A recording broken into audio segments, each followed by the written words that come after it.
నమస్తే సార్. అక్రమ మద్యం కేసులో అరెస్ట్ అయినటువంటి జోగి రమేష్ నిన్న సాయంత్రం బెయిల్ పైన విడుదలయ్యాడు. మరి బయటికి రావడంతోనే చంద్రబాబు గారు నారా లోకేష్ పైన అనుచిత వ్యాఖ్యలు చేయడం అయితే మొదలుపెట్టాడు. దమ్ముంటే రండి చూసుకుందాం, కబడ్దార్ జోగి రమేష్ అంటే మీకు భయం, ఇంకోసారి వచ్చి మీ ఇంటి గేట్లు బద్దలు కొడతాను, దమ్ముంటే ఆపండి అని చెప్పేసి ఇష్టం వచ్చినట్టు మాట్లాడుతున్నారు. మరి తప్పుడు అక్రమ మద్యం తయారు చేసినటువంటి కేసులు అరెస్ట్ అయిన జోగి రమేష్ ఈ విధంగా మాట్లాడడాన్ని మీరు ఎలా భావిస్తారు? ఆయన మాట్లాడిన మాటలకి మీరు ఎటువంటి సమాధానం చెప్తారు? జోగి రమేష్ అనేవాడు ఒక పిచ్చి కుక్క అన్నమాట. ఎందుకంటే పిచ్చెక్కింది ఆ కుక్కకి, అరవటం మొదలుపెట్టింది, అరిసిద్ది, ఇట్లానే చేసింది, తన్నుకులాడేదో చచ్చిపోద్ది. ఎందుకంటే చంద్రబాబు గారు ఏం అరెస్ట్ చేయలేదే, సిట్ వేసాడు. సిట్లో ఆధారాలు దొరికినాయి, నువ్వు కల్తీ మద్యంలో నీ పాత్ర ఉంది కాబట్టి సిట్టు ఎంక్వైరీ చేసి మరీ అరెస్ట్ చేసింది. నిన్ను తెల్లారే గవర్నమెంట్ తెల్లారి రావడంతో నిన్ను అరెస్ట్ చేయలేదుగా. నువ్వు మాట్లాడిన మాటలకి నిన్ను తెల్లారే అరెస్ట్ చేయాలి, నడి రోడ్డు మీదే ఉరి తీయాలి. అసలు లెక్క అయితే నువ్వు చేసిన వ్యాఖ్యలకి చంద్రబాబు గారు కానీ, లోకేష్ గారిని కానీ, తెలుగుదేశం పార్టీని కానీ, అక్కడ ఉన్న మా రాజధాని మహిళల గుడికొచ్చే మహిళలు కానీ ఎన్ని ఇబ్బందులు పెట్టావో నిన్ను వెంటనే ఉరి తీయాలి మా లెక్క ప్రకారం అయితే. కానీ ప్రభుత్వం అట్లా చేయాల. చట్ట ప్రకారం నీ మీద ఎంక్వైరీ చేసి, ఎంక్వైరీలో నువ్వు చిట్లో నువ్వు ఉన్నావని తేలిన తర్వాత నిన్ను అరెస్ట్ చేసింది, కోర్టుకు పంపించింది న్యాయబద్ధంగా. కోర్టులో ఇన్నాళ్ళు నెలలున్నావా, 2 నెలలు ఉన్నావా, 3 నెలలు ఉన్నావా చూసావు, బెయిల్ తెచ్చుకున్నావు, వచ్చి మళ్ళీ నేను ఇంకోటి గేట్లు పగలు కొడతాను, తాళాలు పగలు కొడతాను.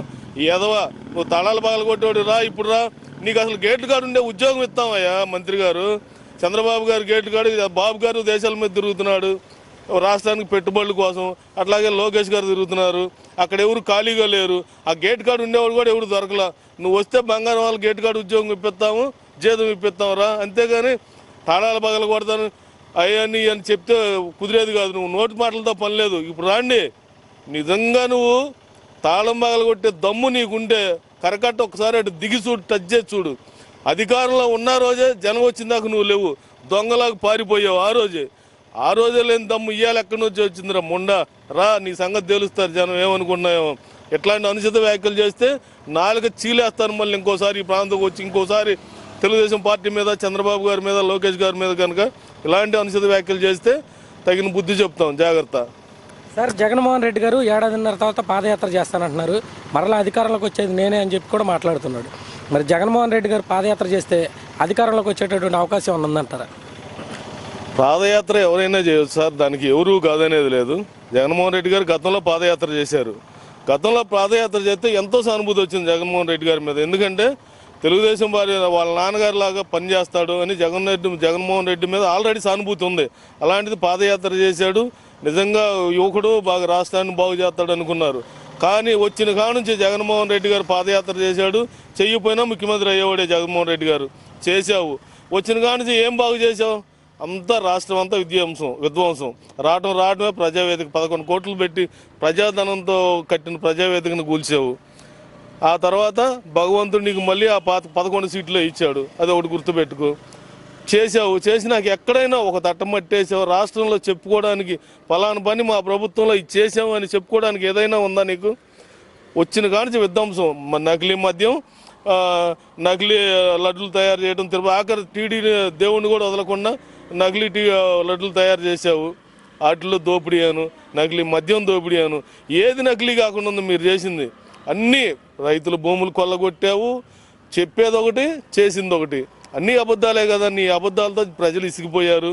నీకు 11 సీట్లు ఇచ్చారు, నువ్వు పనికిరావని మూలన కూర్చోబెట్టారు. మళ్ళీ నేను పాదయాత్ర చేస్తానంటే చేసుకో, నీ ఆరోగ్యానికి మంచిది. పాదయాత్ర చేస్తే దేవుడు నీకు మంచి బుద్ధి ఇవ్వాలని, పాదయాత్రకి చేస్తే మంచి బుద్ధి ఇవ్వాలని కోరుకుంటున్నావు.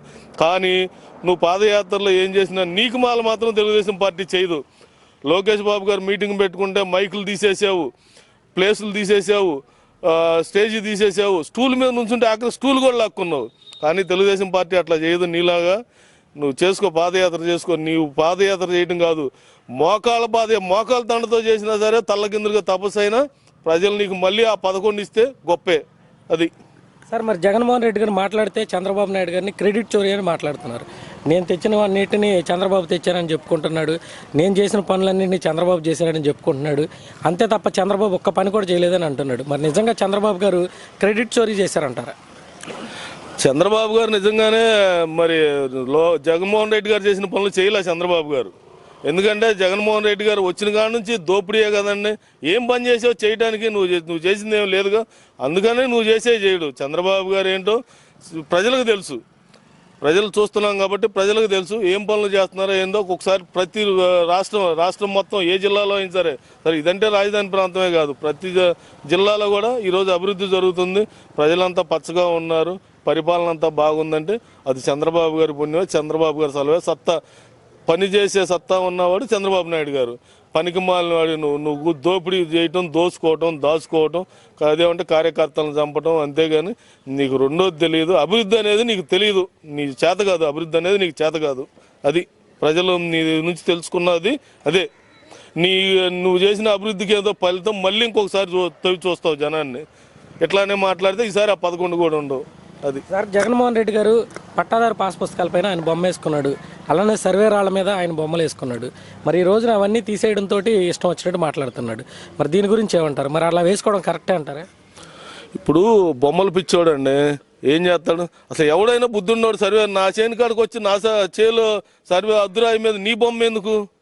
నీ వైఎస్ఆర్ అని పార్టీ పేరు ఎందుకు? చేను ఏమన్నా నీదా? నీ తాత మగుడుదా ఏమన్నా? కాదుగా, చేను నాది. నా చేను కాడ వచ్చి నువ్వు సర్వే రాయి, నీ బొమ్మే చేస్తే ఏంటి? నా పట్టా పాస్బుక్ మీద నీ బొమ్మ ఎందుకు?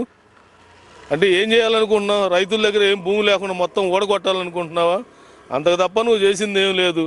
అలాగే రంగులు ఉన్నాయి, దొరికిన బిల్డింగ్ కల్లా రంగులు వేసుకున్నావు. వచ్చి 1400 కోట్లతో రంగులు వేసావు. వచ్చి కోర్టు ముట్టిగా వేయడంతో మళ్ళీ 1300 కోట్లతో తీసేసావు. ఈ 2700 కోట్లు ప్రజాధనం వృధాయేగా. అలాగే రేషన్ అన్నావు, భారతిరెడ్డి గారు ఉన్న కంపెనీకి ఇచ్చావు, అక్కడ ఒక 700 కోట్లు తగలబెట్టావు. ఒక సంచితో పని లేదు, ప్రింట్ వేపిచ్చావు, ఆడ పెట్టుకున్నావు, ఆనందంగా చూసుకుంటా ఉన్నావు. ఇట్లా 3000 కోట్లు ఇయే కనపడుతుంది ప్రజాధనం వృధా. ఇదే ఈ 3000 కోట్లు ఈ రాజధానిలో ఎంతో కొంత పెడితే పని నడిచేదిగా. ఈ రాజధాని జోలికి వచ్చే నీకు బుద్ధి చెప్పారు రాష్ట్రం అంతా ప్రజలు. మళ్ళీ రాజధానితో అమరావతి తోటి రాజధానితో పెట్టుకుంటున్నావు. మళ్ళీ ఈసారి నీకు మళ్ళీ శిక్ష తప్పదు. కనుక ఇప్పుడైనా బుద్ధి తెచ్చుకొని నీ తప్పైందని ఒప్పుకొని మళ్ళీ సరిగ్గా ఉంటే పరిస్థితి ఉంటుంది. లేని పక్షంలో మళ్ళీ నీకు పాతగతే పడుతుందని సభాముఖంగా తెలియజేస్తాను. అమరావతి గురించి జగన్మోహన్ రెడ్డి గారి అభిప్రాయం ఏమనుకుంటున్నారు సార్? ఎందుకంటే పూటకో మాట మాట్లాడుతున్నాడు. ఆయన వచ్చేసేమో అమరావతి ఒకటే రాజధాని ఎలా అవుతుంది, అదే ఉన్నది సోకాల్డ్ అమరావతి అని చెప్పి ఆయన మాట్లాడతాడు. సజ్జల గారు వచ్చి మరొక మాట మాట్లాడతాడు. అసలు అమరావతి రాజధానిగా జగన్మోహన్ రెడ్డి గారు అంగీకరిస్తున్నారా రాజధానిగా దీన్ని? వాళ్ళకి ఇష్టం ఉండదని ఎన్ని రోజులు ఉన్నా సరే, వాళ్ళకి ప్రజలు బుద్ధి చెప్పినా సరే బుద్ధి రాదు. అతను మూర్ఖుడు. జగన్మోహన్ రెడ్డి అనేవాడు మూర్ఖుడు. అతనికి బుద్ధి రాదు. రాజధానిగా అతను ఒప్పుకోడు. ఒప్పుకోకపోయినా ప్రజలైతే తిరస్కరించారు అతన్ని. అతను ఒప్పుకున్నా ఒకటే, ఒప్పుకోపోయినా ఒకటే. అతను పని చేయడు, చేతగాని అర్థమ్మ జగన్మోహన్ రెడ్డి పని చేయలేడు కాబట్టి ప్రజలే తిరస్కరించారు. అతను ఒప్పుకుంటే అంత, ఒప్పుకోపోతే అంత. అది ప్రజా నిర్ణయం.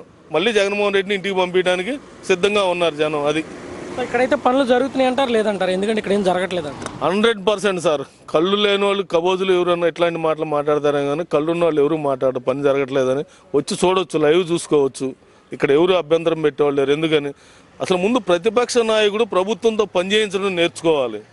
ప్రతిపక్ష నాయకుడు పాత్ర పోషించట్లే. ఆయన ఎంతసేపటి కూర్చొని ప్యాలెసుల్లో దూరంగా ఉండి ఒక రాయేసి పోతున్నాడే తప్ప ప్రభుత్వం ఏమేమి హామీలు ఇచ్చింది, ఈ ప్రజలకు ఏమి ఇచ్చింది, ఈ ప్రజలకి మనం అండగా ఉండి ప్రతిపక్షంలో ఉండి అండగా పనిచేయించాలి, రాష్ట్రాన్ని బాగు చేయాలి, నేను చేసిన అధికారంలో లేకపోయినా చేయించాలి అనే మనస్తత్వం తంది కాదు. గతంలో చంద్రబాబు గారు క్షణం ఖాళీగా లేడు.